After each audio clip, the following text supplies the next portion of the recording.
Hello viewers, welcome to IT System Admin and Information Technology Learning tutorial channel for you. Today in this tutorial I am going to show you how to change CLI font color in CISCO packet tracer.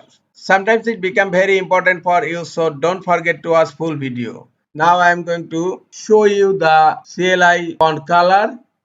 Open a device and click on CLI. Look, the CLI font color is black right now.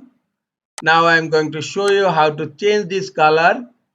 Close the interface and go to Options tab on upper left corner. Click on Preferences. Now click on Font tab. Here under Color section you will find Router iOS text. By default it's black. To change the color, click on the drop down here and select a color. I am going to select the red. Now click on Apply. Now close preference window. Now again open a device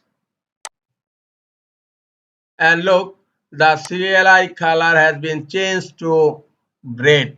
This is all for today. Hope this tutorial is helpful for you. Keep watching for next tutorial. Thank you very much.